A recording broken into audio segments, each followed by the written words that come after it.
Fallout from the fraud scandal in Minnesota is expanding as the feds surge resources to the Democrat-led state to investigate. Welcome to a brand new hour of America's Newsroom. Good morning. I'm Molly Line. Hi, Bill. Molly, good morning to you. I'm Bill Malugin. Bill Hemmer and Dana Perino have the day off. The Department of Homeland Security releasing new video showing agents going door to door, all as part of a fraud crackdown in the state of Minnesota. This comes after a viral video appeared to show taxpayer-funded daycare centers largely inactive. And pressure is now building for Minnesota Governor Tim Walz to be held accountable. The cover of today's New York Post saying it all. Walls close in. Republicans calling the scandal evidence of failed Democrat leadership. Tim Walz and Keith Ellison have been looking the other way. Billions of dollars have been stolen from Minnesota taxpayers. You can't believe a word that comes out of his mouth. What we're seeing in Minnesota is just the tip of the iceberg. This has to end. Every American should watch how taxpayer money was spent. You have some of us right now that are calling that out, will continue to call that out. It can't be business as usual for the future success of this country. Garrett Tenney is live from our Midwest Bureau with a story that just seems to get bigger and bigger. Garrett, good morning.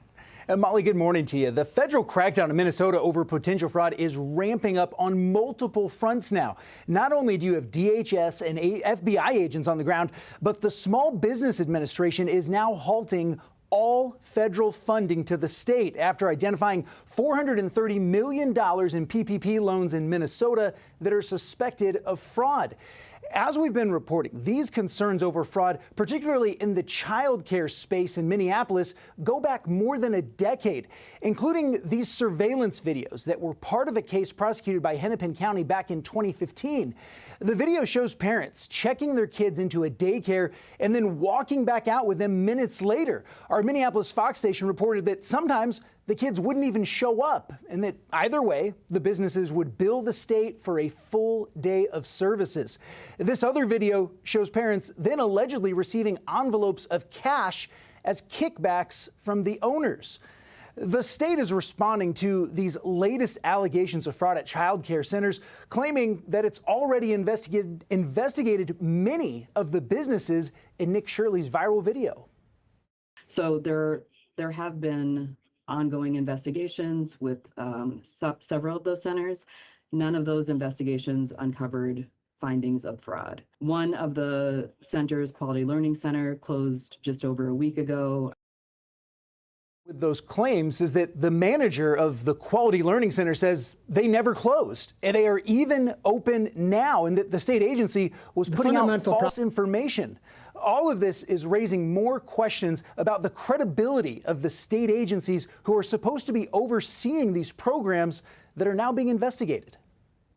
The fundamental problem here is that we have a governor and an administration that has totally broken its trust with the people of Minnesota. So it's very difficult for any Minnesotan, and it's very difficult for us to take at face value anything that the Walz administration says on this topic. As all of these investigations continue, Attorney General Pam Bondi says the Justice Department has now charged 98 individuals in Minnesota with fraud. 85 of them are Somalis, and she says more prosecutions are on the way. Molly? Garrett Tenney, thank you. Bill? Molly, for more on this, we are joined by Jonathan Turley. He's a constitutional law professor as well as a Fox News contributor. Jonathan, as always, great to see you and good morning. Thanks for joining us. Thanks, Bill. So we just heard it in Garrett's report there. Minnesota officials say they've looked into some of these centers in that now viral video. They found no fraud. And Jonathan, they're still being paid. Take a listen to what they had to say. Each of the facilities mentioned in the video has been visited at least once in the last 6 months as part of our typical licensing process. For the current child care centers that have been named in the video, we have not paused. There isn't a current pause on any of their payments. As we gain more information from the folks that are out visiting today and gathering additional information, that may change, but currently there is no pause on any of the those individual centers. Jonathan, it's kind of hard to believe, but they haven't even paused those payments to maybe look into it a little bit further. Give us your thoughts. Well, the surge of federal resources into Minnesota is going to help a great deal. The fact is you can't have this extensive level of alleged fraud without interstate criminal activity. Most of this is interstate. They're using wires and phones, and they're transporting out of state. So the feds have a basis to go in there. In addition to the fact that some of this is playing with federal money. If Minnesota wants to burn billions, then do that if that's what they want to do. But they can't do that if it's a federal crime, and they sure can't do that with federal money. And when Governor Walz says, well, I've been trying to get more authority, fraud's been illegal for a long time. I mean, you've been and there have been some prosecutions in the past. This isn't a lack of authority. This appears to be a lack of interest, impulse, a lack of effort by state regulators and prosecutors. So we'll see what the feds come up with here. But Minnesota is really looking at a mountain of hurt coming down on them because this is getting worse by the day. Another thing that's kind of been uncovered through all this process and these investigations is Minnesota apparently has a voter policy that allows registered voters to, quote, vouch for up to 8 other people who want to do same-day voter registration. Here's a little excerpt of that policy. It says, quote, a registered voter can vouch for up to 8 voters. You cannot vouch for others if someone vouched for you. Jonathan, is the honor system a good way to run elections? It's so bizarre. It's really breathtaking. The fact is, most of the citizens in this country, according to polls, just want voter ID, that you just show your ID, you confirm your identification, and you've got states like Minnesota coming up with these kindergarten rules instead of just having simple voter ID systems that work. This is overwhelmingly popular with American voters.